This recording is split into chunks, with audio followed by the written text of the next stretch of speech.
everybody. We're back with episode 3 of the Arrow Panel. We're live here at Zion Arcade in San Francisco. I'm your host, Buzzard. We have a special guest with us today. Hi everybody, I'm Paul, aka Chunka, aka Dark Zuza. I'm a man of many names. I've been playing dance games since I had to look it up. I started playing on Ultramix on Xbox, and I guess Ultramix 2 came out in 2004. I guess that means I've been playing probably since 2003. That's a long time. It is a few years. Traditionally I've been an ITG player, and now I'm playing some DDR and kicking butt in that scene. So. Excellent. Perfect thing to bring up because this episode's theme is all about origins. And so we're talking about the first mixes in the early days and old school DDR.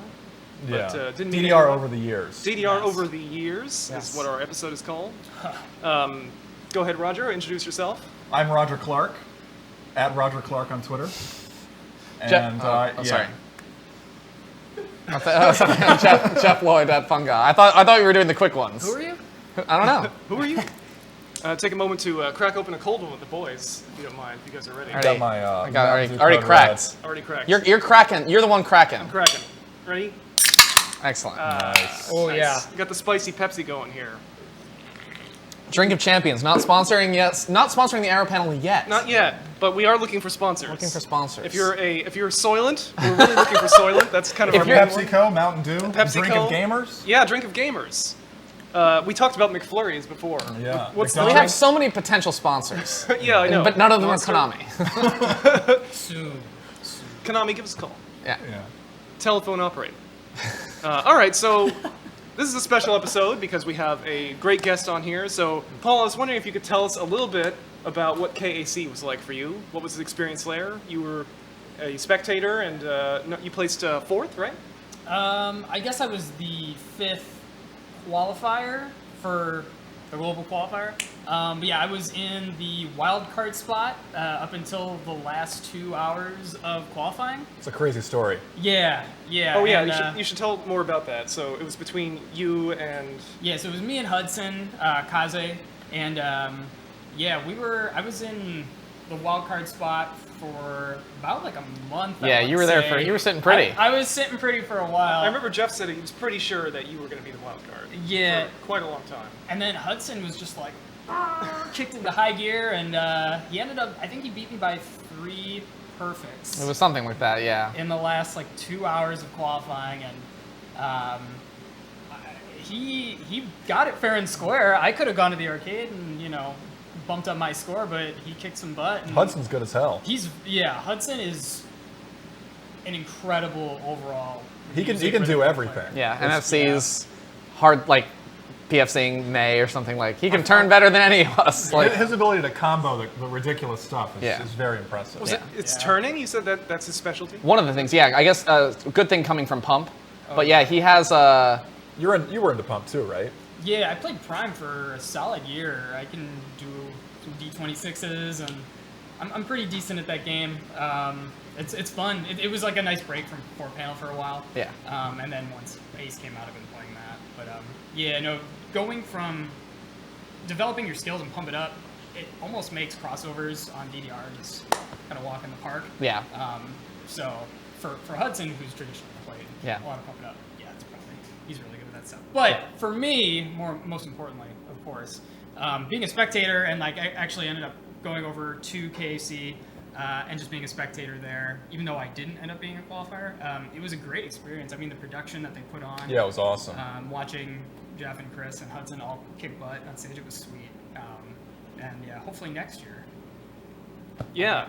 So we'll all be there next year. So one of the things I wanted to ask you, because I wasn't there, but the thing I keep hearing is if you just watch the stream, you really couldn't grasp the full experience of or the audience, the massiveness of the audience that was there. It was a big crowd, right? And they were loud. Yeah, it was really surreal. Yeah. Because you go to any gaming events in the United States, it's Usually pretty small. Yeah. Pretty small, but it's like a total different group of games. You've got League and World of Warcraft and first-person shooters and all sorts of stuff. And here we're in Japan, and there's these giant crowds for rhythm games. Yeah. And Bomani games. It was like, I've been to MLG events and a bunch of other events points for gaming, and it's like it's a cool feel, but being there just for like a Bomani event was, you just felt so at home, and it was incredible. Yeah. Yeah. So they had like DDR on the big screen. It was. right? I can't even tell you how giant that screen was. It Like, was, it was yeah. a huge screen. it was. Yeah, because like watching the stream, they kind of really didn't show a whole lot of that. Like, Yeah. They didn't mic up the audience, so you couldn't really hear the cheers from the audience or Yeah. anything like that. Konami, if you're listening, show the scenery next time. Yeah, show the scenery. I hope we get something like that in the U.S. That'd be Yeah, amazing. it was crazy. So much fun. Get some steady cams running through the crowd. Yeah. Yeah, absolutely. So Coco Ichiban, yeah? Can you tell us a little bit about that? Oh yeah. I might let Jeff just do that. My Nichi Coco Ichi. Mainichi Kokoichi. It's the best curry you can ever have. If you're in LA, like, I'm so jealous because you can get Kokoichi whenever you want. And anytime, and I'm gonna make an LA trip soon, I think. And You got to start out with the level 10. It's the introductory. so I'm not a fan of spicy, but I just it's quality curry even if it's not spicy. Yep, agree. And It'll change your life. absolutely, absolutely. If you haven't seen my vlog thing that I made with a bunch of KAC footage, you should definitely check that out. Like, Paul has some great lines in there, and like it was such a blast being in KAC with Paul. I think I am Chris for life too. Also, not an adventurous eater. Loved Coco Ichi. Yes, we could all decide. Like, anytime we didn't know where to go, it's like Coco it is. Like, And they have great vegetarian options, too. yeah. Looking Paul's for vegetarian. sponsors. Yes. Coco, sponsors. Coco, give us a call. Oh Call man. us up. So anyway, you said you came from ITG mostly. Yeah. You played Pump 2. Tell us a little bit about the In the Groove to DDR transition. What was it like going from the competitive In the Groove scene into like DDR Ace? I assume that's what you went into after ITG, right? Yeah. Well, after I played In the Groove basically from 2005 to I still play, but it went from kind of like a score attack, officials and everything kind of get progressively harder and harder and harder up to where people are playing like 22s and just ridiculous stamina songs. And personally for me, it got kind of repetitive, and I didn't feel like the challenge was still there and the drive was still there. So I took a break for a bit, started playing Pump, and I played Prime for about a year. And then DDR came out, and I was like, oh man, this is like seeing previous mixes for like 2014 and 2013, and like the networking abilities that it had. I was really excited. And so it's cool going from ITG to DDR, because there's this like technical aspect that In the Groove no longer really like had for a kind of like a main drive and focus for a lot of players, it seems. A lot of people were just into stamina, foot speed, and it brought back this technical aspect that I really enjoyed and I really missed. And also having this network rank where with ITG it was just like machine score, and being able to set anybody who I want as a rival. The amusement's so good.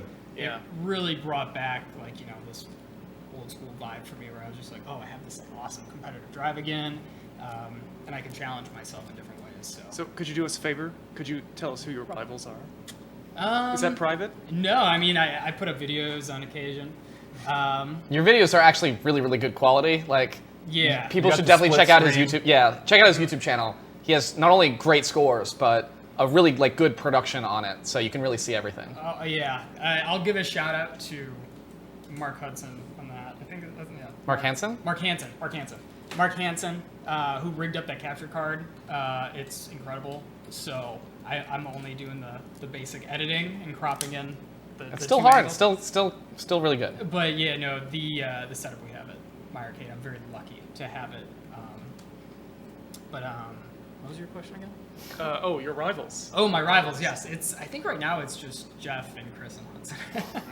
That makes Gunning sense. for the Yeah. top. Pretty good set of three. Yeah, although I do want to switch in Spencer for a bit. Ooh yeah. Spencer's good. Shout out to Spencer. He's doing a lot of good stuff lately. Yeah. Yeah. Oh my God, Spencer's so low key. Like He's like, it flies very under the radar. Yeah. But then all of a sudden it's like, you got 5 on Legend of Max X Special? Like, what? yeah, that's Or filthy. 9, like, what's even worse, or better, I don't know, is Filthy a good thing? Filthy's Is, good. yeah, Filthy it was even, is sick. what's even In better, this context. I think he has Yabai. like, It's Yabai. it's Yabai. It's like, he has like 9 on Max 300 X Special, which is like impossible. Just, I can't even process that chart half the time. Like, getting 9 on that is incredible. Just That's crazy. absolutely I awesome. don't recall that I'm pretty sure he has the world record on it with 9. Wow. Like, blew it out of the water. It's great. So you don't even have rivals, right? I've seen you play. Yeah, I don't actually keep rivals. So you're just gunning for the world records, pretty much. I have my own sort of personal goals. So if I know what I can do, and so I'm like, oh, I think I can MFC this song, and so I'll just go for it. Like, it doesn't really matter what the world record is if someone already got it, or it's just like, it's something I have to do. So I'm not really looking to beat other people, I'm looking to beat myself in that sense. That's interesting. A lot of people have different play styles, I think. That really influences your rival choice. Yeah. Roger, you want to say who your rivals are? Right now, my rivals are Luke Swagman. I've got, who else is on there? Sappy, and I believe... Is it Dalton? Yeah, Dalton. So, Yeah. Blue Chow. Blue Chow. All very good players. Yes. Trino. Daltrino. Shout out. My rivals are Dalton, actually. I think the rival situation, it should be like, someone that you're a little bit better than, someone that you're really close to, and someone that's better than you. Yeah. And kind of have that spread. That's absolutely what you should do. That's why I like it's kind of like narrowed down to 3, because it really Yeah. allows you to focus. So I've got Dalton, I've got you, and my third one kind of changes a lot. I think right now it's Andy457, who's coming into town today. Yes. We're excited to see him. Anyway, so let's move on a little bit, and we're going to talk about news now. We got some great responses from the tournament episode. I really love everything that everybody said. It was really inspiring. People were really excited about the upcoming tournaments in Irvine. Yep. Oh, Which yeah. is yeah, coming I'm up soon. pumped for that. We actually, I forgot to add that to our little agenda thing, but Yeah. so August 5th, actually 4th and 5th, where there's a tournament that's happening in Irvine, California, at the Dave & Buster's there. Yep, we kind of leaked it a little bit in the last episode, but Yeah, it's official now. It's now finalized. The event page is out. We'll tweet out links a little bit later, but that should be a great time. I'm driving down. Yeah. I think we're gonna try I'm like definitely going to go. caravanning cars down from up here from NorCal, San Francisco, down to the LA area. It's gonna be a blast, I think. Yeah, we're gonna listen to Eurobeat probably on the way. I drift a little bit The too whole hard, drift. maybe. We're gonna drift on the highway, and Yeah. we'll see you there. If you guys are going there, come say hello to us. Everyone should go. Yes. Everyone should go. Everyone yeah. should go. Yes. Paul, are you gonna fly in? You know what? I might have to do it. You never Excellent. know. Maybe. That'd be crazy. I would love to see you there. Yeah. So it was a really well-run tournament, as we talked about last time. Like, Yeah. It was that particular Dave & Buster's. They really cared about it. Yeah. They had good prizes and everything. Yeah. Great. It was a great show. So definitely gonna show my support next time. So in other tournament news, in my hometown, Glendale, Arizona, there was a tournament there that seemed to go really well. That was DDR Ace? That was the DDR Ace tournament, yeah, at the Dave & Buster's in Glendale. So I forgot to write down who the winner was. I'm sorry. So it was SM Max. SM Max, that's right. was the winner of that. He goes by SM Max on eAmusement. And actually, I don't remember him from the days back when I was playing in Phoenix, but I do remember Horatio, and Horatio was the one that ran the tournament. Did a great job. Just wanted to give you a shout out. All the Arizona players are back together, and I think that's awesome. It's just exactly like what we were talking about in the last episode. Everyone's getting back together. The communities are thriving once again. So it was really awesome to see that. Any other tournaments that you heard about? Anything else? Not in the last 2 weeks, I If don't you think. guys have a tournament that's coming up, I just wanted to say, give us a shout out, tweet at us on Twitter, say something in the chat. We'll mention your tournament on air. Yeah, I And- think there's another tournament happening at Glendale. They're going to do a second installment. Yeah. I think it's in the planning stages right now. I think once they finalize the date and stuff, we'll start spreading the word. Yeah, a lot of people didn't hear about this one because it was a little came a little quickly. It was kind of ad hoc. It was just like yeah. people decided, oh, this would be a cool day to run a tournament, and so we didn't get a chance to spread the word. Yeah, but it was a success. So Yeah. I think there's definitely going to be another one. yeah, And to talk further about tournaments, there's probably going to be something happening here soon, or maybe in the Sacramento area, something like that. oh yeah. Yeah, if you live in the Bay Area, Sacramento tournament coming up probably. Yeah. So yeah, stay tuned for that. Who's running that? I don't know. Not sure yet. Seedlings. We'll get back to you on that Yeah, we'll figure it out. one. So in other DDR news, challenge charts gone with the amusement. Yeah, so we actually missed this from the last episode. This was a change they made very close to that last episode, where essentially, if you're not using an e-amusement card, you don't get access to the challenge-only charts. So those include all of the the Dead End Groove Radar special, all of the radar specials, so the Voltage and Chaos specials. Yeah. Plus all of the like from Nonstop Megamix songs All the from Max 2 Max 2. remixes. Yeah, exactly. So something like Sexy Planet from Nonstop Megamix or Afronova or Ecstasy, Midnight Blue Mix, whatever. So a lot of people were confused about this, I think, and so I kind of wanted to give context around it. I think the reason that Konami did it was a lot of times players would accidentally pick like they heard a song and they're like Dead End, and they're like, oh, I love Dead End. I don't know who's saying that, but Well, we were just talking about that, right? Yeah. There's a lot of old school players. yeah, Dead or End's it's a like song. AM3P or B4U or whatever, Yeah. and you're scrolling through folders you haven't played in a while. You don't even know what It's a new Supernova. game. Yeah, it's a new game to you. So you're like, oh, cool, I want to play B4U, and then turns out you pick the Voltage Special, and that only has challenge chart. Yeah. And you fail immediately, and that's not fun at all, right? No. So, and one thing people have always been suggesting is like, well, why don't you just make the challenge charts of the original song the Voltage Special or whatever? Yeah. The only problem with that is that stuff like Dead End Groove Radar Special has different like a different chart skeleton, like it speeds up and has stops and stuff that the original doesn't. So they would have to like code a new way to do that, which they don't. The engine probably just doesn't I support think it. this solution is a Yeah. pretty good one because Yeah. if you're a serious player, you're going to have an e-amusement card. Yeah. And the serious players are going to be the ones playing challenge charts. Yes. Yeah. And the people who don't know what they're doing, they don't need to see that. Exactly. It's yeah. actually one of the things I like about Pump It Up is that they have the easy mode. It's like a totally different interface. That Yeah. the game does. DDR used to do that too. Yeah. Supernova 2 did it most recently, I think. Well, Well, also X3 with the Happy Mix. Oh, yeah. Or the Happy Mix, I guess it was or called. Happy Mode. Happy yeah. Mode, whatever. it was, Happy yeah. Mode and Pro Mode. Yeah. It was annoying, I thought, but it was a good idea. The only problem was if you accidentally picked Happy, you couldn't way to get get out. into Pro. Yeah. Which is the That great was- thing about Pump It Up, Yeah. because Pump It Up, there's a cool pad combo. You look cool Yeah. doing it, Yeah. and Your it gets you M-run. into Pro Mode. Yeah, the M run, which I can only do when doing that. I can't do that in a song, so Yeah, same. whenever it comes up in a song, I'm just like, oh. We should talk more about Pump It Up in a future episode. Yes, 'cause, absolutely. talked about- Definitely need to do a cross-training episode. yeah, I Yeah, know. and that's on the list. we, for yeah, sure. it's on the list. Yeah, so if you guys have any suggestions for that episode, cross training, what makes you better at DDR? What other B-Money game or music game, or does running help? Something Yeah, like that. we're gonna talk about all We're that going to talk about that, but tweet at us. Let us know. You can drive the next discussion. So in terms of other events going on, there's the movie event, 2 new charts, Oboro Challenge. So what's the deal with the movie part? They just added backgrounds to Oh, like the yeah, background I movies. see. So That's it. From Beat Street. They made it. Yeah, Oh, from yeah. Beat Street now? well, Okay. I think Da came from 2DX, I think. Yeah.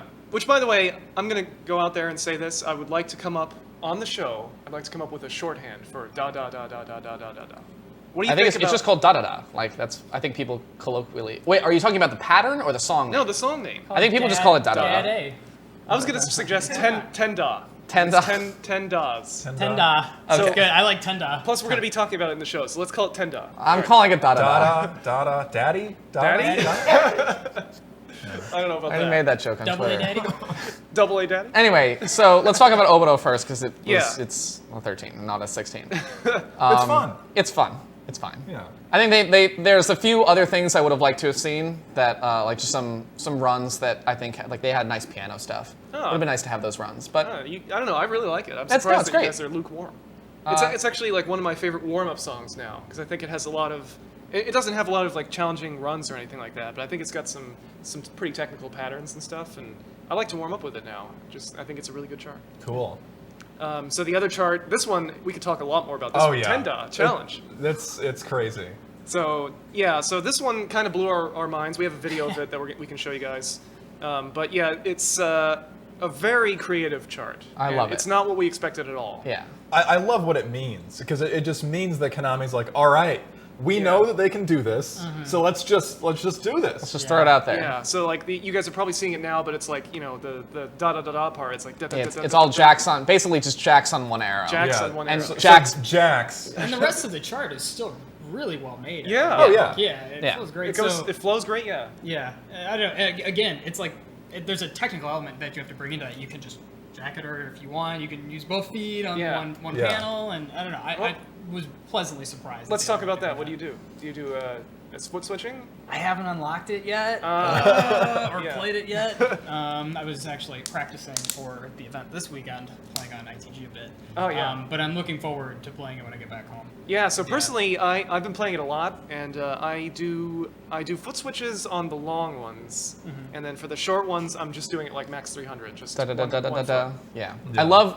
There's a couple things about it. Like, first of all, da da da is kind of like a meme song already. Like, Yeah, it's a a little joke in so many like circles and music game like parts of Twitter There's and a stuff. lot of new players who pick it. I think. Yeah. Yeah. And so it's kind of funny. Like the chart is funny too. So like it's Konami saying like this is kind of a meme song. Here's a meme chart to go with it. Yeah. And it also in the middle of the song it sort of does a throwback to Max 300. Like Yeah, the up. Like I mean it's I think Max 300 is down down down up up up jump. And da da da is reversed. It's up, up, up, down, down, down. But I love that it's like it's almost like a call out to another meme song. Like Yeah. it fits so perfectly. Yeah, it's really well done. I wonder if that was on purpose. Yeah, who knows? I don't know, but the rest of the song, yeah, it's like it goes really well to the music, and Yeah. I really couldn't imagine it being any better. There's like one mistake in it, I guess. There's one part in the vocals in the second verse where there should be like one more 16th. And I listen to the song so often that I get tripped up every now and then. Me too, yeah. But it's overall I couldn't have asked for anything more. It's such a fun chart. I Yeah, love get it. out there and play it. It's definitely if you're not good at foot switches, it's a good one to practice with that. Yeah. Personally, I have a lot of trouble doing foot switches on anything besides the down arrow. Yeah, It's like it's the a down good, arrow. it's a really good skill to try and learn. Yeah. Like, cause I'm with you. Like down is easy, left and Down right. is the easiest arrow. Yeah, it's Yeah. well, that's true too. Well, I mean, I think we talked about this in one of the most recent episodes, but some of the good players actually kind of they hit every arrow like the down arrow, like kind of heel on the top of the arrow, of the top of the panel, and so those players have no trouble at all with foot switches, which Yeah. I think is interesting. Yeah. But yeah, so it's a great chart. Definitely go play it if you haven't tried it yet. So last update, there was a June 6th update. That was the most recent one. Some people are still experiencing the visual lag issues. So do you Yeah, guys want there's to talk a about lot that to at say all? about that. Yeah. I don't know. It's a little bit subjective, so I don't want to like go into it too deeply. They changed the sync, and we talked about that a little bit, or like at least the visual sync. Certain players like Paul seem to have no problem adjusting. I didn't even know that they made any changes to it. Yeah. I played the whole weekend with it updated, and then I came home and everybody was talking about it on Facebook, Yep. and I was like, they changed something? Like, Yeah. I played That shows normally. you can adapt really, really well. It shows that you can adapt, and it shows that people play in very different ways. Exactly. Yes. Yeah. Yeah. Some people are really looking at the targets, and some people aren't.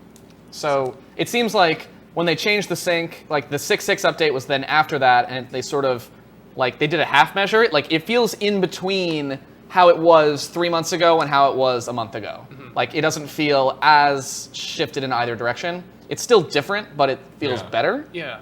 So, It's really difficult to even describe what they might have even done. Yeah, it's just interesting. So, so maybe there isn't a lot to say about it. Yeah, Yeah, I don't know. whatever. We don't know what to say. Yeah, it's just something that you might have to get used to if you're very used to playing. Like, I mean, if you're like me, then you'll notice a difference. If you're like Paul, you may not notice a difference. I think somebody speculated, it might have been Chris, where he was saying that they actually bumped the target arrows up by like the tiniest little bit. Maybe I'm making this No, up. it's kind of like that. Basically, someone made a really good graphic on Twitter. I don't know if we can pull that up, but basically, like the targets are here, the window's here, and they sort of like shifted the targets down a little Yeah. bit, so the Marvelouses sort of fly, like the arrows can fly up higher above the targets Yeah. and still let you get Marvelouses. For me, it sort of throws me off because I'm not used to seeing them go past that far. yeah. So I always think that I'm Yeah, it makes me I'm get a lot early. more early perfects. Yeah. When Well- I was when I've been taking the videos from the lineup from the capture card that we have Yeah.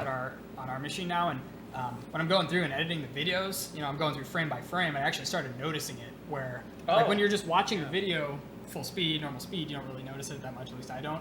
But when I start doing frame by frame, it's like they really do pop Yeah. very high above the target. I saw a few like screen captures of like because Zero Wolf was basically saying like here's like the arrow and then the next frame it's like marvelous and it's like all the way down here now. I'm like wait what? Like Yeah. that's insane. Well, so anyway, but whatever. don't end your DDR career over it, Yeah. Chris. It was just a joke, guys. Shots fired. Oh goodness. No, he was just kidding. He's not ending his career, so don't worry. So anyway, we're going to move into the main topic now. We're talking about DDR over the years. So this is old school, some old school talk, and we're going to talk about how the game changed, how the game evolved over time. So just a reminder, you can tweet at us at SFEvolved or hashtag the Arrow Panel. Let us know what your opinions are. But I thought we could start off this episode by talking a little bit about when we all started playing. And, just like briefly talk about, so we talked about this kind of in a previous episode, but just, what was your first exposure to DDR, and when did you start getting competitive and that sort of thing? So, Jeff, you want to start? Sure. So I'll make this quick since I think you can watch episode 1 if you want to hear a little bit more about my whole thing. Yeah. But I started in 2003. I started playing Max 2 home version. My first arcade experience was Extreme, and I just kept playing and kept getting better, and then by the time it was like 2007 or something, I was actually kind of competitive to the point that I could hold my own in tournaments. And then I just kept playing over the years. Roger? Yeah, I started on Third Mix. It wasn't when Third Mix was new. I started in like 2002, and we had a Third Mix at our arcade, which got upgraded to Max 2 pretty quick. And thankfully, I'm really thankful for being new to DDR and being around when Extreme wasn't out yet. Yeah. So I got to pay attention to the location tests of Extreme, like when they were posting videos when Paranoia Survivor or Bag was first being unveiled, and it was a really exciting time. I think I became kind of competitive around 2003, mid 2003, and kind of never stopped. Okay, I did stop. I stopped around 2008 or so, and took a few years off, and then came back a couple years ago. And I don't know, DDR has changed a lot, especially since Third Mix. Yeah. There was just a huge difference even between Third Mix and Max 2, the first two mixes I played. And yeah, there's a lot to say. Yeah. So, Paul, I guess you already kind of talked about your first exposure a little Yeah. bit. Is there anything else you wanted to mention? Yeah, I guess I started playing on home versions for a while up till, the 2004, 2005, and I started going to our local arcade, which was a Brunswick Zone. Oh, yeah. in I've been Naperville. to Brunswick Zone. Yeah, I had one of those, Yeah. I actually first met you there. Yeah, Oh, we really? had we had 2 data cabs in like 2005. My goodness. And Yep. then we had Drum Mania and Guitar Freaks V4 location test. Supernova 2 location test. Supernova 2 location test, 2DX Gold location test. Like My I God. don't know how it happened, but we just got really, really lucky. Naperville. That's Yeah. Just the The only time I've heard Naperville is in the context of dance games or music games. Yeah. the Like, home of dance games. But even before that, my first tournament was there, and I remember it was back when I don't know, it was Lil Q and Windu showed up to the tournament, and I was like, oh, uh-oh. And I got dead last, and damn. yeah, and then I was like, I have to get better. So now we're here, and it's amazing how far the community has come, how far that the games themselves have come, whether it's DDR and the Groove, Pump It Up. I mean, just watching the skill and difficulty levels go up over the years has been amazing. There's always that point where it's like, no, we can't get any harder than this, and someone's like, nah, yeah, no, we can. Yeah. And it just keeps going up and up, and I don't know, it's great to be involved with it. Yeah, that skill ceiling, man. It's crazy. Yeah.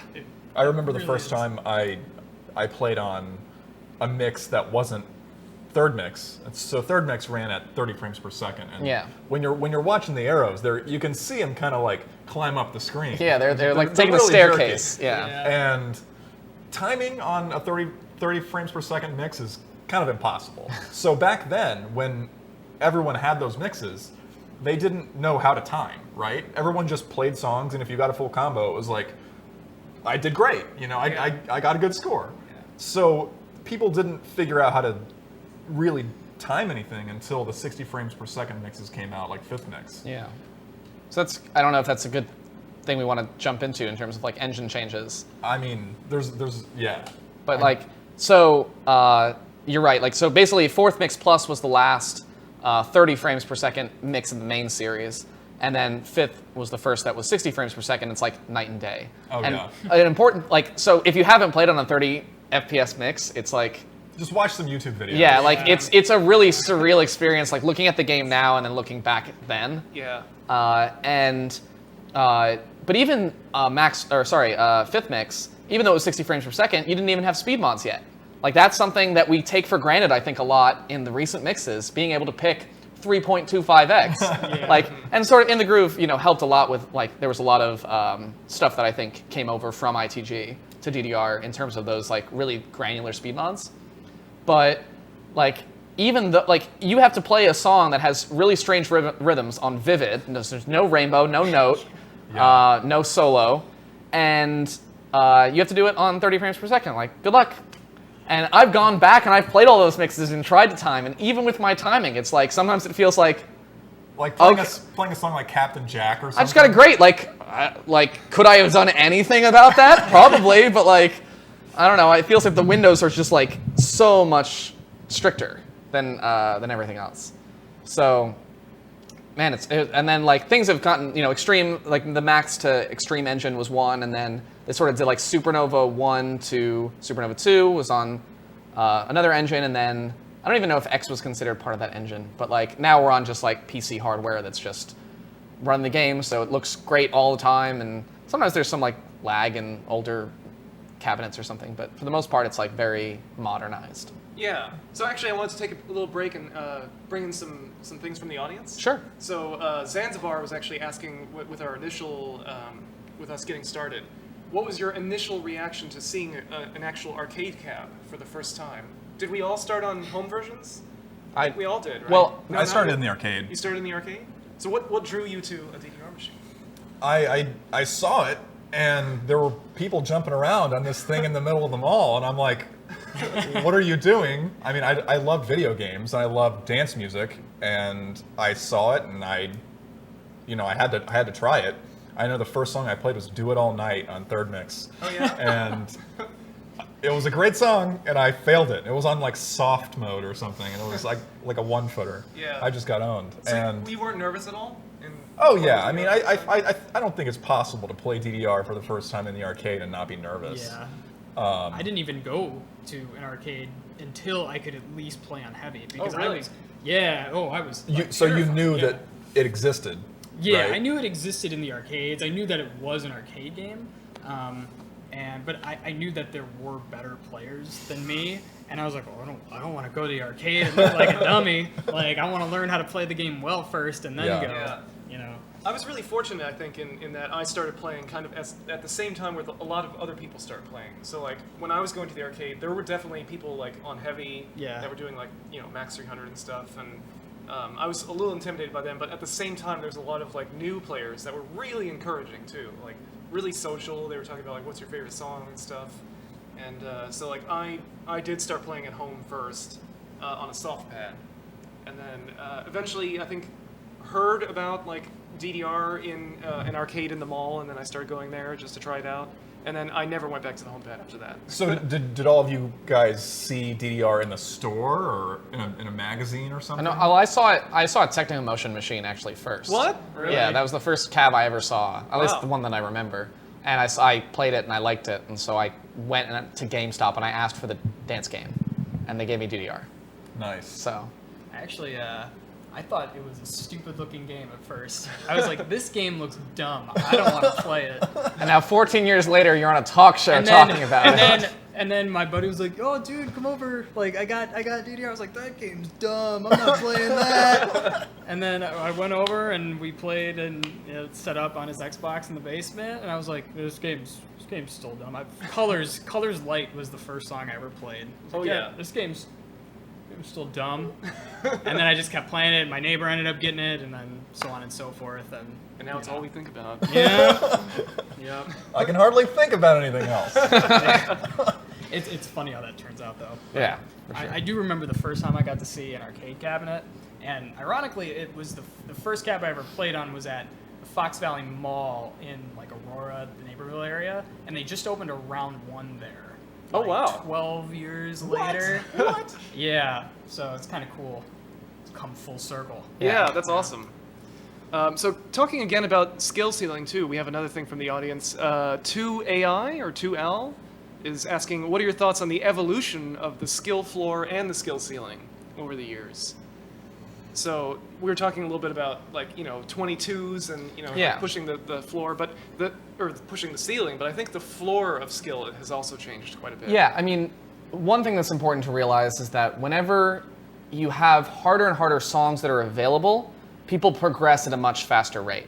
So it's in a very similar way to what you were saying. Like back in third mix or fourth mix, you had 9-footer was literally the hardest thing. Yeah. So usually you play in the sweet spot of like the middle range of things, or maybe like the 3/4, like the 75th percentile. Yeah. So you're playing like 7s and 8s. Most of the time, the 9s are like either impossible or like they're tiring, very tiring. And now we're seeing a similar thing now, where like everything has sort of like been pushed up. So now a lot of people hang out in the 15 to 16 range. But like in 10 years, if there are 25s, people are going to be playing 18s and 19s like they're oh yeah, I warm up on those. For me, it took me like 2 years. I played 2 years on light and standard. Yeah. Because like that was, you had 1 to 9 or 10, and that was it. And I was just like, oh, well, I'm just kind of progressing. And you kind of get in your comfort zone too, right? I think. And Yeah. But now it's because there are so many, like new players now can get to heavy way faster than any of us could. Yeah. Because there's just so many more songs, so many opportunities to challenge yourself.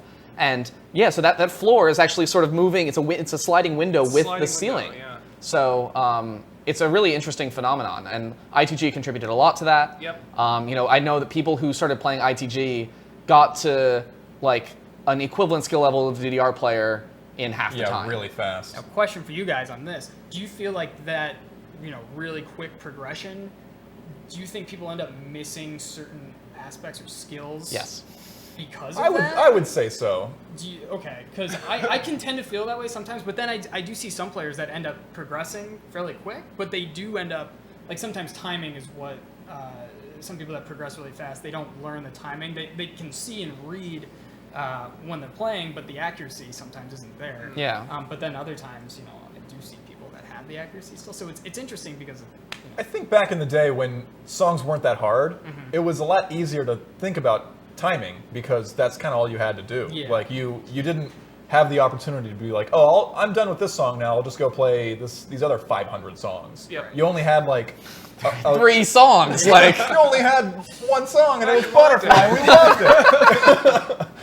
Yeah, so like I mean, if you get to play, burning the floor over and over again, there's only so much you can do with that besides try and triple Right. A it. Yeah.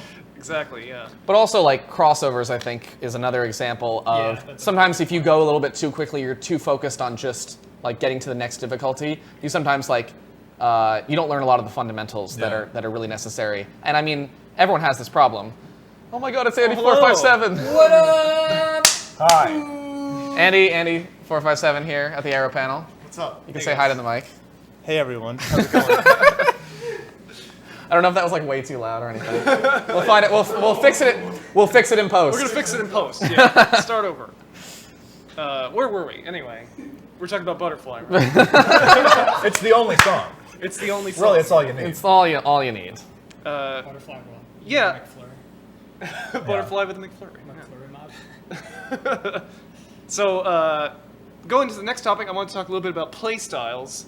Playstyles changed a lot, not just with the skill floor and the skill ceiling, but people play differently, kind of in the extreme era. I thought maybe for the old school days we can go back like anywhere, but let's kind of focus on the last generation, which was like extreme.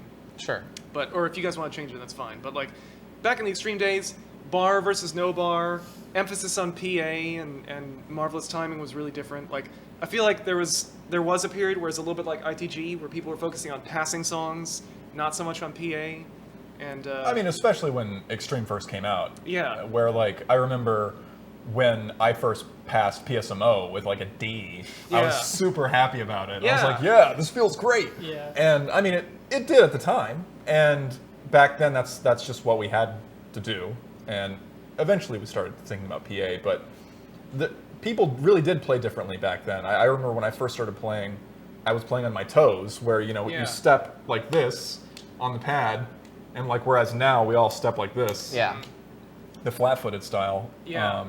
I think those are like basically the definitions. Like you play on your toes or what's called flat-footed, which is not using like the balls of your feet for hitting any given arrow, so flat-footed we sort of learned over time that it was a lot more efficient because, for example, especially on the down arrow, you're not like moving your whole foot to hit the top of your foot on the top of the down Yeah. arrow. You only have to move a little bit and hit your heel on it. So that was that was actually a really interesting revelation. Like Yeah. I think almost every player sort of went through that. I don't know if you guys. I did. Yeah, absolutely. Like, I definitely remember someone being like, yeah, you're wasting a lot of energy. You should probably, like, play in your heel. I'm like, what are you talking about? I'm doing great this way. And then, like, funny eights thing would is- tire me out. Yeah, the funny thing is, at first it feels like playing flat-footed uses more energy.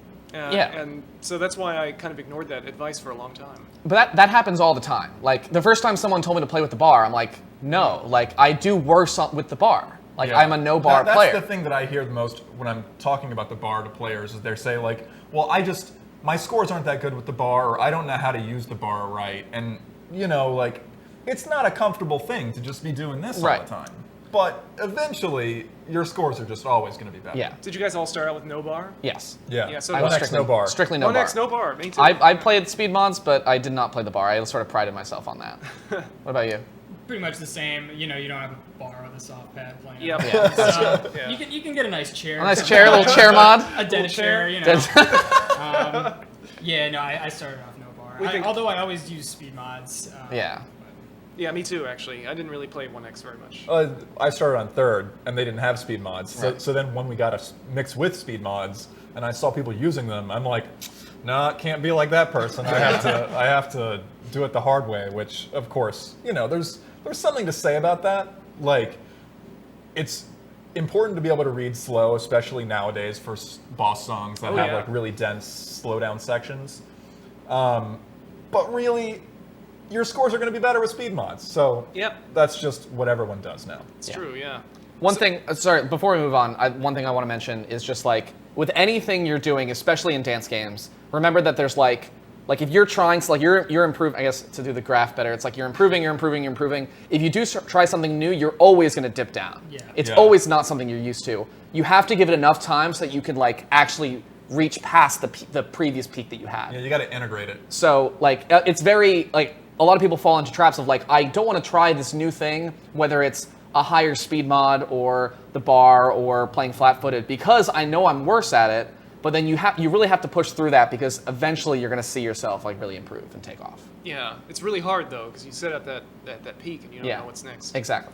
So, just a quick side note, Dan Adam KOF is asking if, back then, did players notice if songs were early or late? No. Or was it too early? Or definitely. No. too I think it depends. I mean, I certainly didn't notice. I think I only started noticing once I started getting AAAs, and maybe even a little bit into that. Yeah. Maybe So- like once I had like 20 AAAs, then I was like, wait a second, some of these are abnormally hard for no reason. When you don't have like a concept of like, you know, really good tight timing, like, you know, when you're not getting triple A's, you really don't know. Until I started really going for scored, that's when I was like, wait, not all the songs are on beat. Yeah. These are wrong sometimes. You know, and it's just this revelation that you ever like, I have to step early and late to get Yeah. accurate scores. And, It's a yeah. big revelation. It's a big step to It's- go through, yeah, too. It's huge. Actually, I didn't notice it on my own. It actually wasn't until I met you, Roger, when I started playing with some of the Bay Area people, and they were telling me, oh, that song is so early. I was like, wait, not all the songs are perfect? How could that be? It's not my fault? Isn't Konami wonderful and perfect all the time? I really did think that, yeah, and I actually always blamed myself. I was like, you know, I just can't time this song. But as that's- soon as, yeah. but like as soon as I learned that, you know, the songs are different, the songs are timed different, I suddenly started playing in a totally different way. I started thinking a lot more about, is this song on time? What's the drift? Yeah, That sort of thing. a lot of times you just don't question the game when you're still learning, so you're always questioning yourself. Yep. And so you don't actually make that connection. Like, when I got a grade, it was because the song was early, not because I'm bad, because I was getting grades all the time, and I couldn't tell if, you know, you couldn't tell me that a song was early. I would just be like, well, I'm just bad. Like, Yeah. I get grades, that's a thing I do. In general, it's probably the right way to go. Absolutely, You should yeah. probably err on the side of it's your fault until you reach a point where you're like, oh, okay, well, there's something wrong here, and it might not be me, Yeah. but it probably is you. Yes, almost always. Do you guys remember what the hardest song was back when you first started playing? So for me, it actually was Max 300, I think, because Max 300 is Max 2, right? Max Or 1. Max 1, yeah. And I started playing on Max 1, And I remember seeing a video of Corey Prasek, actually, another Bay Area person, passing Max 300. And going back and watching that video now, it's like kind of funny because it doesn't look hard at all. But back then, it actually was hard. Yeah, it's hard. It's hard not to talk about DDR back in the day without talking about Corey. Yeah. Corey Vertu. He was, one of the best U.S. players, and yeah, he's got some good classic videos on YouTube of him just passing like, max 300 and stuff like that. Yeah. And nowadays, it Doesn't seem sound that crazy. interesting, but it's. But I mean, I remember downloading videos from like Aaron in Japan, Yeah. giant .avi videos that I downloaded manually using my terrible connection. Like, watching Corey play DDR, I think he got the first AAA in the U.S. Really? I think it was Freckles. Really? Yeah. Oh, and yeah. it's just crazy to think back that was happening in 2002, 2003. 15 years ago. Yeah, it's actually kind of cool to watch some of those old videos, I think, because it just shows you how far we've come. Yeah. And actually, yeah, it's that's another thing I wanted to mention too, is I think like social media and YouTube has just changed the game completely. It's like Yeah, absolutely. nowadays you can go onto YouTube, you can see people playing like Egoism 440 and stuff, Yeah. and you like see what's actually possible. There's some videos still to this day, like Blue Mystic had a bunch of. He has like Legend of Max, and then there's a couple other. I think like, he had a Max Unlimited video. Yeah, where Stealth, he just right? stealth triple A's it, and Oh, it's like God. from 2003. Oh, my God. And then to like now, like Chris will do it, and it's still crazy, but it's like people were doing that like 10 years ago, but it's still just as impressive. It's still just as impressive. Yeah. and it's really mind blowing. Yeah, I remember seeing there was another video. I totally don't remember who it was or anything, but it was in Japan, and it was like a guy playing Healing Vision Angelic Mix on stealth, and he was doing the turns and facing the other way for that during that long run. Yeah. And man, I've been trying to practice that to this day, even as fairly good DDR player. I still can't do it. So. Memorizing charts is a whole nother thing. I Yeah. think we can have a whole episode about Yeah, that's crazy. whether or not memorizing charts is worthwhile. So the next thing I want to talk about, what happened to freestyle? You guys remember freestyle? I mean, we talked a little bit about it last time. Yeah. Um, It just completely disappeared from the competitive scene. It actually Yeah. used to be a staple of tournaments. We talked about it a little bit during the tournaments episode. There's actually a great theory that I want to call out there from DDR Croissant on Twitter. She said, "Do you think the focus of genres from Dance Mania tracks to EDM had an effect on the overall activity of freestyling on DDR?" It's interesting. I think like EDM was really a thing like recently, like Ace and a little bit before then. Yeah. But like freestyle's been dead for over Oh, a yeah. decade. A long Way time. before the Yeah. EDM thing like kicked in / like I mean even Supernova had Dance Mania licenses in it. So It kind of didn't hard have to very many though. Like the No. original, I feel like when the original songs, or not, well, I guess not, because some of the old original songs were a little bit like I that. think there was just a shift in the community where like maybe just people were starting to play more just for PA and accuracy and like not so much for freestyle. Like obviously it's like a dance simulation game. Yeah. But people were like, oh well, we're going for like I want to just get all perfects and Yeah. like it just to me it feels like it just kind of phased. I think it might have been You know. might have been partially due to the fact that DDR wasn't actually that popular for that long. I mean, it was pretty popular when it first came out, and then it waned, and especially in Japan, where like it was a huge fad for a long time, for a couple of years, and then once that couple of years was over, then only the hardcore people were kept playing. Oh, yeah. And I think it was during the time when the non-hardcore people were playing was when freestyle was like a viable community. Interesting, Because there were yeah. just a bunch of different kinds of players. And then once it became about the core gamer, I think that's what happened like with us. Oh. It's just like not quite as, there's not much of an emphasis there. Yeah, yep, I think I agree. Plus, Konami stopped. I feel like a lot of old charts were kind of written with freestyle in mind. I think that's a really Yeah. good point. That's a and really good point. They kind of stopped doing that. yeah. I think. So there was no overlap with like the hardcore players and freestylers? I don't think there was. Not that I can remember. Although I think there was. There were definitely like PA Perfect Attack tournaments in 2001. And there were also freestyle tournaments in 2001. But they sort of, it almost feels like they're two different communities. Like it catered to different types of people. Like Yeah. some people were going for the performance aspect, and some people were going at it from a core gamer perspective. Yeah. And over time, people's interests just change. And if you have like communities are self-serving, right? So the more people are involved in something, the more it grows. And if you only have a freestyle tournament with a couple people in it, then no one wants to hold another one. It's just Yeah. sort of like as soon as some people start tapering off, it's like it just sort of kills itself. Yep. It's just unfortunate, but you need to have a lot of people interested for something like a freestyle exhibition to be like really well received. Yeah, it's true. So, what about your you guys' personal experiences with freestyle? I actually. I've got a couple. You do? Yeah, comments, let's talk about it. When we had Max 2 before Extreme came out, and we wanted to have a tournament at our arcade, we didn't have any idea how to do the tournament. Like we didn't know what the formats of a DDR tournament would be. So we were like, okay, well, like, how do we compare people's abilities? Because some people are really good at this, at accuracy, and some people are really good at, freestyling. What kind of tournament do we have? And like the majority of people at our arcade scene voted for freestyle. And That's which wow. is really surprising to think about That's now. crazy, yeah. And so my friend, me and my friend Chris Newsom, aka Bungie, he was a really good DDR player back in the day. We were like, okay, I guess we got to learn a freestyle. So we learned a freestyle for Dynamite Rave, and we bought like gloves and stuff.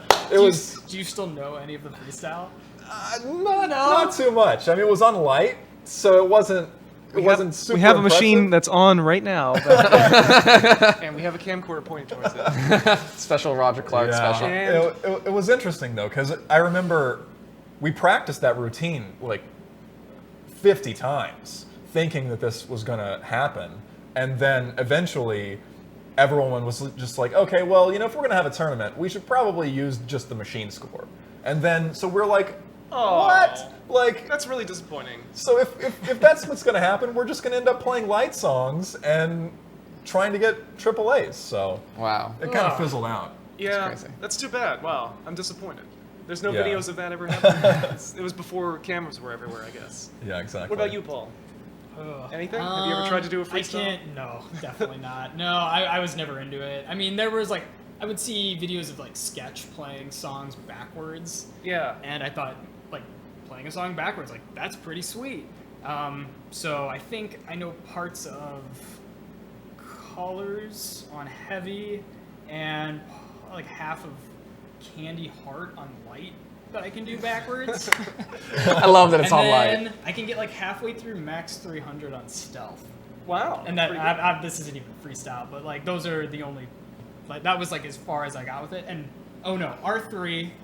Oh Yeah, my everybody God. knows R3. Everybody knows R3. Should we give a little bit of context for people that don't know about Yes, R3? Talk about R3, yeah. So, oh my R3 is like God. The Daikenkai. Yeah. So basically, R3 is a song that was in a club version of DDR, and then it got revived in Extreme, and it stayed there. I think it got cut after Extreme, but everyone had Extreme, so everyone played it. And basically, like, there was just this big break in the middle of the song, and then it just goes like left, right, left, right, left, the right, bar left. hop first. I'm getting to that, but basically, I'm trying to understand like. So there's just a bunch of left and right quarter notes, and then it's like up and down, and then it spins around. So everyone would run, like the break happens, everyone would run behind the machines, and you'd all bar hop over, and then get onto the left and right arrows for like, and then you'd always spin around or something like. Yeah, and there's a lot of cool stuff you can do with those up and down arrows. You can like slide. Yeah, you slide, sort of do this sort of thing. Yeah. But it was just like, it was so popular that it was so played out. Like everyone, it's like, you're freestyling to R3. Oh my God, like please do anything like original or creative, because this is not it. That's funny. Actually, Jeff, I saved you for last because I wanted to talk to you about something that you and I do sometimes, which is couples mode on Pump It Up. Oh yeah. And I feel like that's a little bit like freestyle. They It's gotta had be like freestyle. unison mode in DDR third, Third mix, mix, yeah. which that's is right, yeah. it's pretty much the same thing. Well, okay, not the You same don't switch thing, around, but- there's definitely like an aspect of like the coordination, choreography between both sides. Yeah, and you ran a couples tournament one time, right? I don't think so.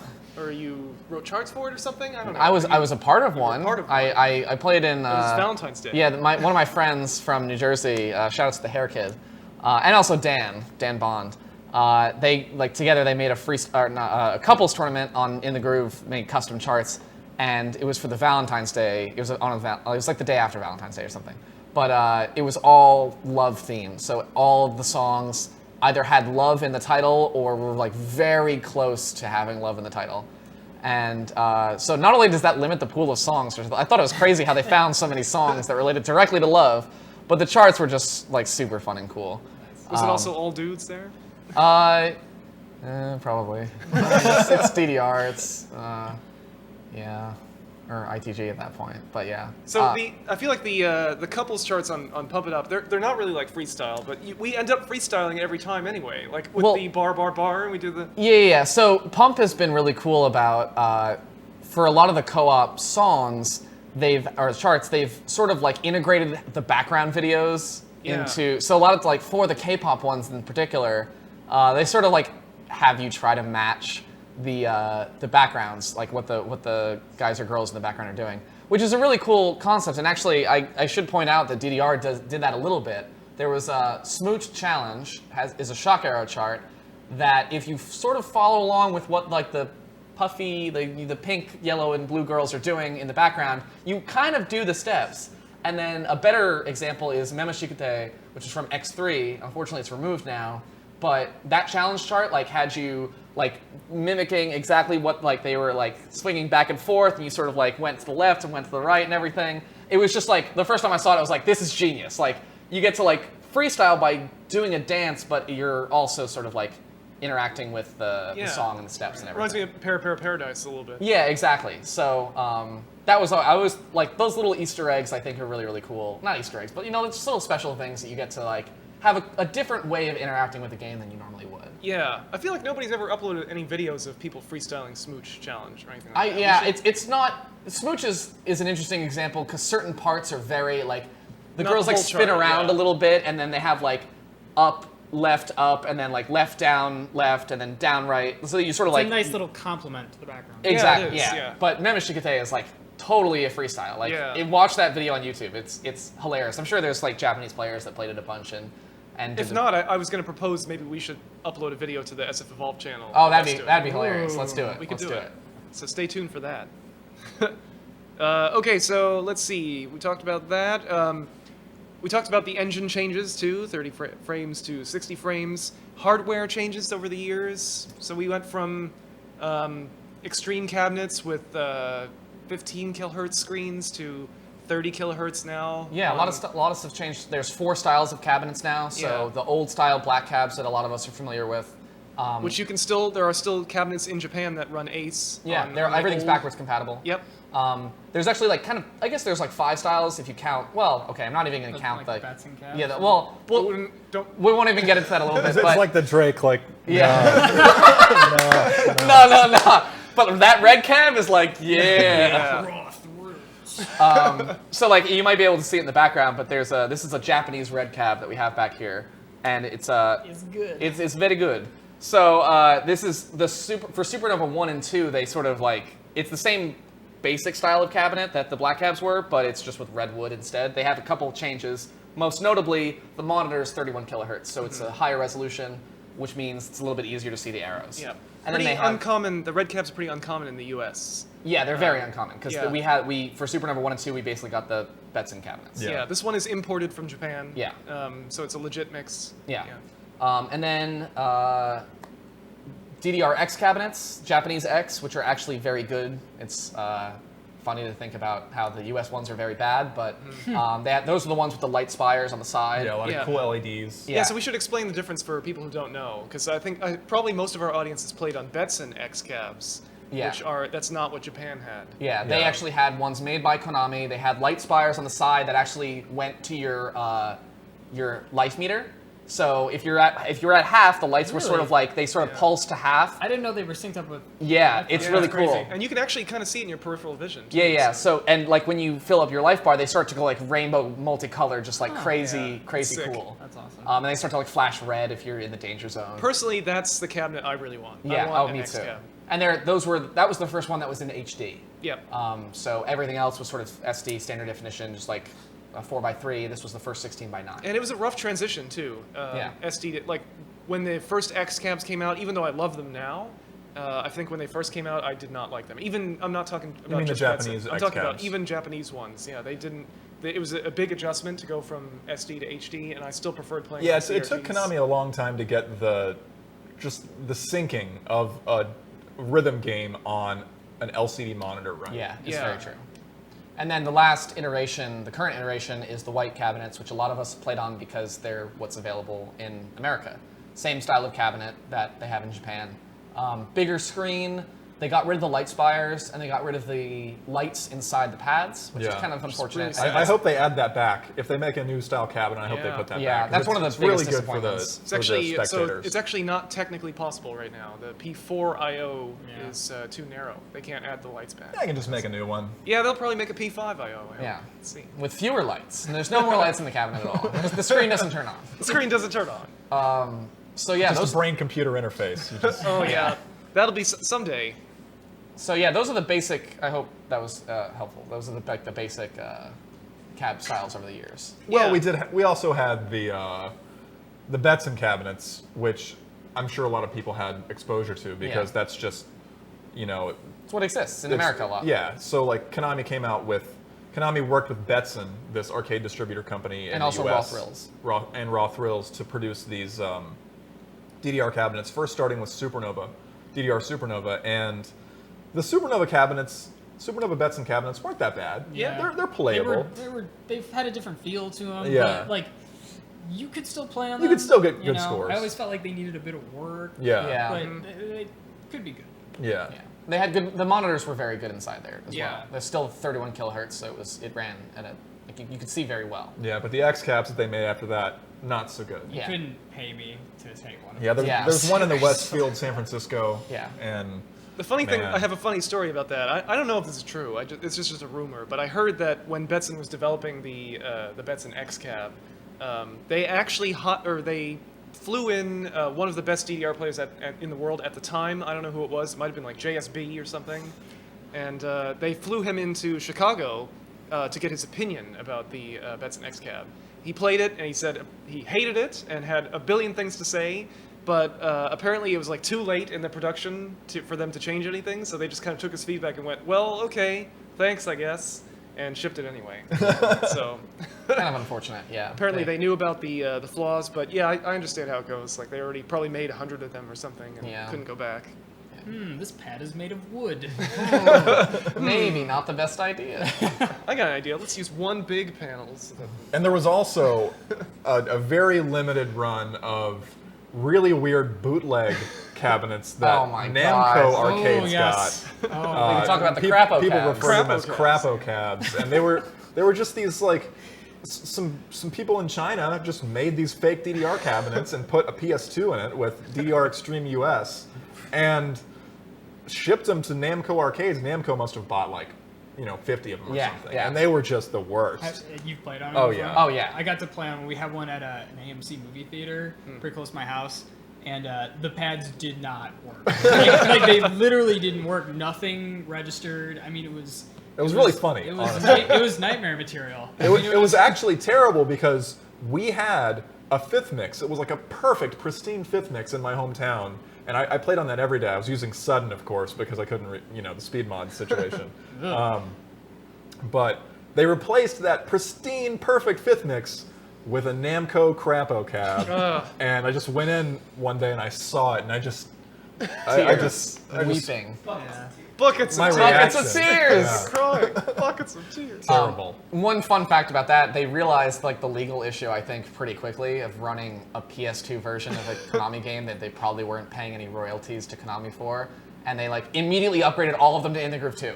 Yeah. And so almost every Crapo cab that I've seen is actually running In the Groove 2. That happened to ours too. Yeah, that's just like whoops, guys, we can't do this at all. Like, so they bought all kits. I can't imagine how much money Namco lost on that.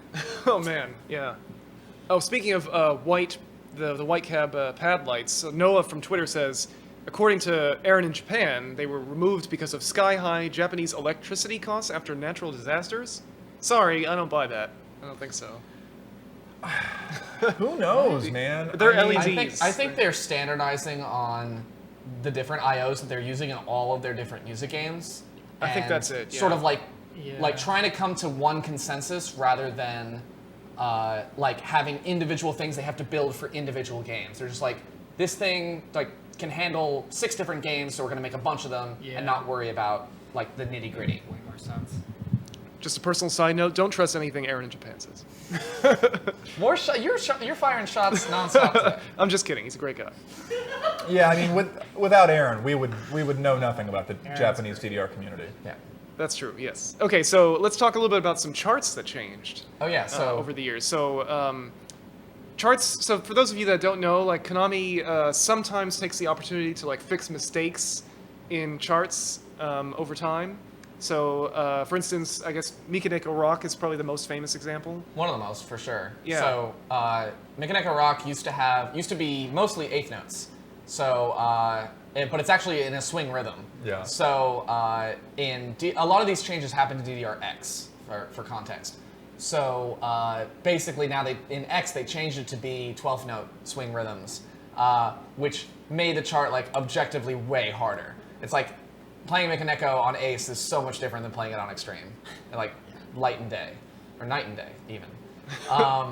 And then but most of the chart fixes have been sort of like just little tweaks because things were like quite wrong. So Max 300, the jumps were like on and off, like off beats when they shouldn't have been. 2 of the jumps like at like 100 combo. So they changed those to just be like normal 8th and quarter notes.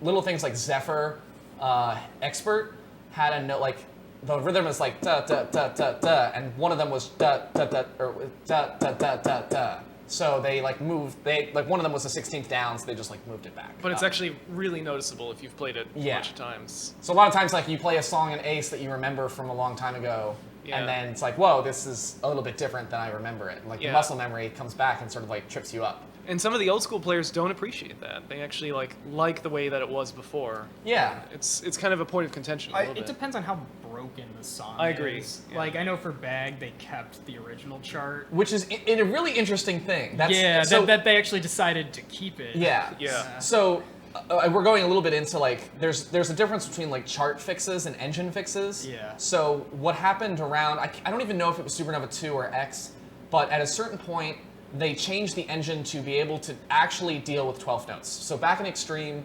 12th notes were actually like wrong. 64th notes. Yeah, So, they were rounded, yeah, which was to wrong. Like like rounded the to step wrong. charts back in the Extreme days were basically like a big array of 64th notes. It was like the 64th note was the finest granularity that they had. So, and it was like powers of 2, right? So the 12th notes aren't those. That's in like 3/4 time, and you can't have a triplet that's, like aligned to a power of 2. So they just kind of fudged it to the closest 64th note. And you play a song like Bag or something. Bag is like, it's a classic song because it's just so broken. Yeah. You play it and it's like. yeah, Yeah. basically a bunch of those got rounded too like way too early. Yeah. So you had to hit them early. Yeah. And so Bag in when they made the engine update, they actually decided like Bag was such an iconically broken song that they created a wrong version. They made that the new challenge chart, or sorry, they made that the challenge chart, and Bag Expert is now the fixed version. Yeah. So if you play on Ace, that's what you'll notice. And it's interesting because they're the same rating. Yeah, they're both Yeah, 13. They're both 13. I mean, I feel like Bag Expert, that's a 13. Bag, maybe 12. Maybe 12. Maybe 12. So actually, I want to take this opportunity to take a question from the audience, and then it's a great segue into our next topic. It's from Xanath in the chat, and he says, "Do previous achievements become invalid after the chart changes, even if it's a subtle way?" Right. So if I get a AAA on Mikaneko Rock on Extreme, does it count on Ace, or vice versa? Paulie, start us off. I don't know. I think you've got it's two separate like engines. It's almost like it's the same song, but it's running differently. Yep. It's an accomplishment in its own, I think. Yeah. Yeah. So You this know? is You can't actually say it's the exact same thing because it is different. Yeah. It's true. Yeah. So this is actually the impetus for this episode. Is I was having an argument with Jeff. because I played Paranoia Revolution. I'm having a little bit of trouble. Paranoia Rebirth. And I'm having a little bit of trouble AAAing it on Extreme, but I can PFC it on Ace no problem, pretty much every time. And so Jeff said, why does that matter? You have a PFC on Ace. Right. It's more of a, like, I didn't want James to discredit his accomplishment on Ace. Yeah. Like, saying, oh, it's not real if I don't get it on Extreme. Because in my mind, like, the game is a fluid game. Like, updates come out, engines are changed, new, like, actual game, like, the game's change versions. And so it seems like the most, like, daunting task in my mind that I can think of to, like, PFC, like, my goal is to PFC everything I can. I don't want to PFC a song that I have already PFC'd on an engine that has 30 FPS and it has some broken parts to it. Like, my theory myself is like I'm gonna play it the way that basically the easiest way I can, because like I'm trying to do this for so many different songs, so I have to sort of take the path of least resistance. And so I feel like it's a common like thing to say, like, oh, it didn't, like, I know, Roger, you have a lot of thoughts about like getting Legend of Max or something on Extreme versus Ace. I mean, I got Legend of Max on Ace, and it felt good, but at the same time, it's like, okay, you know, like if I really want to get this, like Legend of Max was the boss song of DDR Extreme, so in order for me to like feel at peace with myself, it's like a nostalgia factor. That's really what it is. Yeah. Like, I think if you get a score on Ace versus Extreme, like, no matter what, your score should count.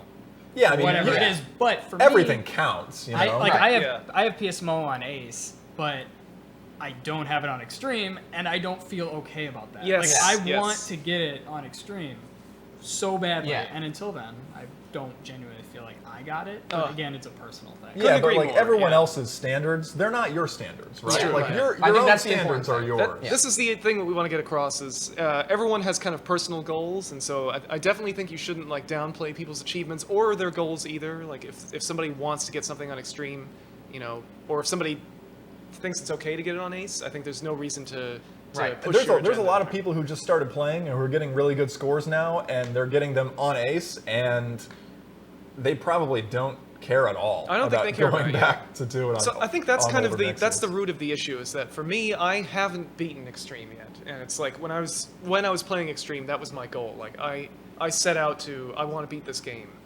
and to me, I just don't think that like PFCing the Extreme folder on Ace is good enough. It's still good though. It's still Yeah, I good. mean, it's- It's still very good. Yeah. I just want to, like, my only thing, it's sort of like, it's a weird feeling because I can sometimes sense that, like, it's not quite, like, I think of them as pretty similar, because, like, if you were to take your Paranoia Rebirth, like, if you were to replay your body movement on the pad on Extreme instead, you might have gotten it. Somehow, I think you're right, but somehow it just doesn't feel like that's true. Because it's harder to look at the arrows. You have different speed mods, like. Yeah. But to me, it's just like, you know, getting it once is good enough, and like There's because so there's much to so do. many songs and so many tracks. Yeah. I do understand the nostalgia factor, but like it's still like, to me it's, and I PFC'd Extreme on all on Extreme, like, and that was nice to do. Like, I could have played a bunch of stuff on X3 on, like, Max Unlimited and the harder boss songs to get some speed mods and Darkest and whatever. Yeah. But, like, I just had more access to Extreme. But, so it's just important, like, however you want to count the game is the thing that's most important. Just make sure that, like, whatever your goals are, you're not sort of, like, putting them on other people. Like, oh, you got PSN on Ace? Well, I did it on Extreme, so it's better. Like, because there's a lot of rhetoric around things being harder, thus they're more impressive, or like if I did something on 1x no bar and you had to use the speed mods in the bar, then mine's more impressive. And just like, don't talk like that. Like, that is just, it's only negative, and people, like, there's all these tools that the game provides to you that you should feel empowered to use in your own unique way. Yeah, I mean, look at what people are doing with speedruns in other games. Like, they're trying to take the game to the max level, and they're using all the tools available. Yep, that's You know? glitches. That's, you know, weird tricks. Some people mod their controllers. Like, is that legal? Is that, like... Yeah, it's whatever you want to do. Exactly. Yeah. There should be different categories for things, but, like... Yeah. I don't know. Yeah, I think it all depends on what you want to accomplish personally. So Yeah. whatever your Yeah. personal goals are, that should be what you do. Right. But yeah, for me personally, I need to finish Extreme. Like I gotta Same. beat that game. Same. So I'm not gonna I don't even play things on Ace. And let me tell you something. That announcer saying the thing that he says at the end, the what is it? I just went blank. Can I call you a dancing master? Yeah. He The says way that- that the AAA judgment rolls. Oh up yeah, the the way it screen. rolls up. Yeah. It's very Oh satisfying. god, it's so satisfying. In fact, like Yeah. I like that effect so much that I won't even bother trying to AAA something on the final stage because he doesn't say, "Can I call you dancing master?" on yeah. the final stage. So Yeah. like when I'm on the final stage, it's like, "Fuck it, whatever." Oops. Sorry. I don't think. Do we not curse on this show? I think we've been cursing. I think we curse. Yeah. Does that mean we can drink beers on the show? too? This show's rated E for everyone. Don't worry. Mountain Dew only. Huh? What? We have to get a green sticker on the couch that says like suitable for all ages or whatever. Like this arcade, the ESRB for arcades. You know we were just talking about the Supernova marquee for like the U.S. Betson. Yeah. And it Oh, has yeah. the green suitable for all ages on Yeah. it. Because America. Just get our little. All right, so little guy Little right there. placard right here. We're gonna start wrapping up now, but we're gonna wrap up with some quick Q&A from the audience because we got a lot of questions. So I'm gonna start off with Janobra84 on Twitter asks, any advice on how I can better attack the streams on Egoism ESP? Best score he has is 911,000, but he wants to improve. I think you guys. I know. I was so excited for this question because I'm like, Paul is the perfect person to answer this question. I'm bad at it, so. I think practice always makes perfect, but if you have access to an In the Groove cab or like, I mean, if you take a video of yourself playing the song, watching yourself play a song that you need to get better at and improve at, just watching how you're playing, and also just kind of maybe slow it down and tap stuff out. I mean, the more you kind of go and review certain patterns and songs, the more you learn. For me, like to learn a new chart or learn a song or develop the muscle memory, like when I'm playing it, I don't always develop it, but it really helps for me to go back and like watch a song Yeah. or watch me play it. So I think that's something worth doing. Yeah, do your homework, I think. Do your homework, yeah. Is there anything specific to egoism, like a technique you think is specific to egoism? Flat foot. I mean, if you're playing up on your toes, you know, it's. I don't even Yeah, it's think not I gonna could work. play the It's not gonna song work. up on my toes. Like you really need to minimize movement, you know, and just work on your form. I think with the Less fast energy. songs, it's really important to remember that if you're having trouble doing it at all, it might actually be because you're going too fast, or me. Yeah. or you might need to just be like, okay, just treat the song as if it's way slower than it is, and risk getting a bunch of greats and goods, because it's better to get greats or something than it is to get misses. Yeah. So For sure. All right, next question we have from Daryl.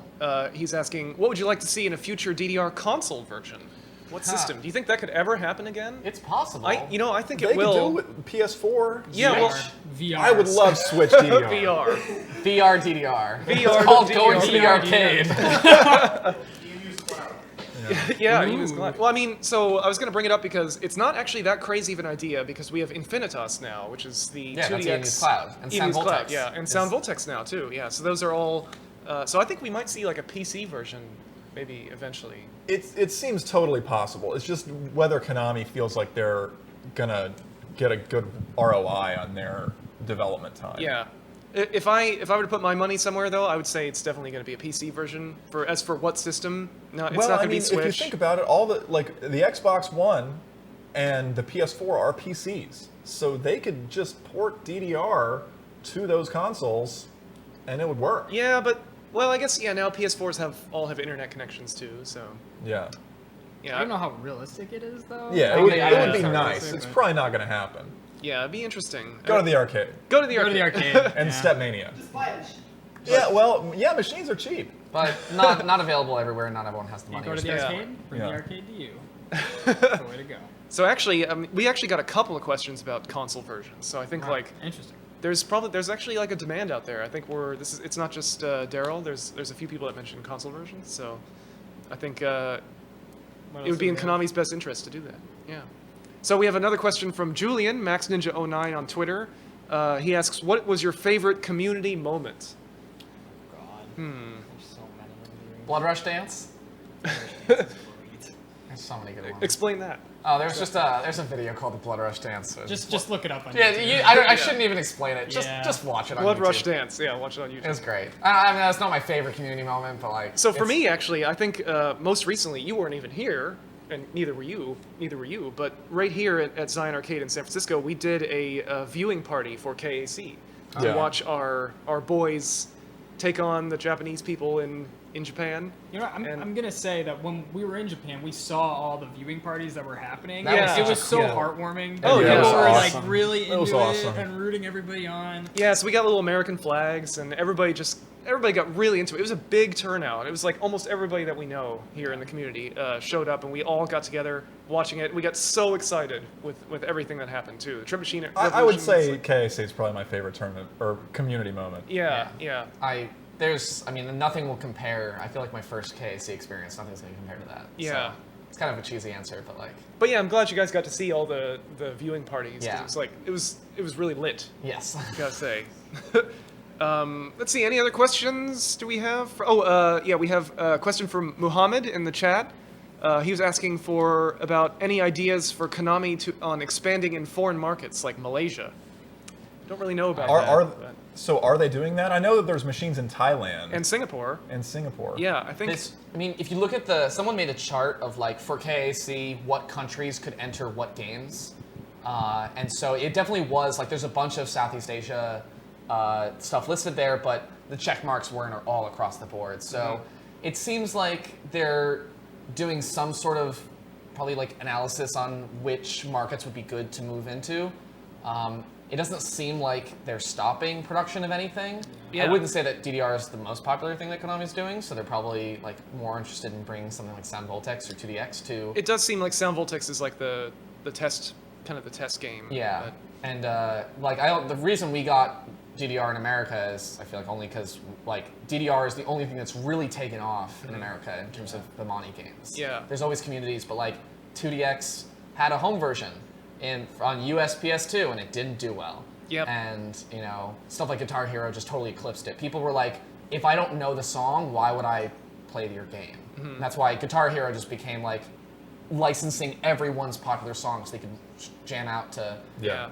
whatever, I don't know, through the fire flames. I think just on like the entire aspect of them bringing Ace to America, obviously they knew America was very interested in DDR, but do you think the aspect of like a lot of people making kind of like those pseudo servers to get emus, like hook machines up to emus? I don't know and what you're talking about. Well, yeah. that whole jazz, you know. So in do you think they like saw that and were like, all right, well, people are starting to do this. I maybe mean, we it's possible. should." In the chat, I'm seeing that X2 is the latest in Malaysia, and I think we all think it's probably pirated. So I think that wherever there's places that are pirating stuff, is definitely like a show of interest. Yeah. But I wouldn't recommend pirating.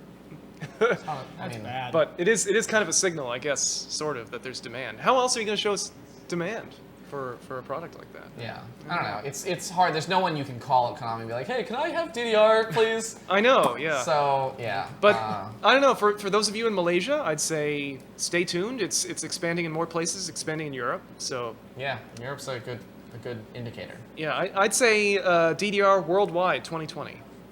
Hopefully. That's my promise. That's my campaign promise. DDR. I mean, 2018, 20th anniversary. That's true. I can't wait 20th for the 20th anniversary. anniversary. It's something cool's got to They're happen. gonna I hope go. so. They better go crazy. I hope so. hope so, I really yeah. hope so. 20 November, Tw- 20th anniversary. Yeah, Yeah. yeah. Man. 20 November will be the 20th anniversary. Yeah. All right. Well, that's all we got for tonight. So thanks everybody for watching, and Thank you for playing.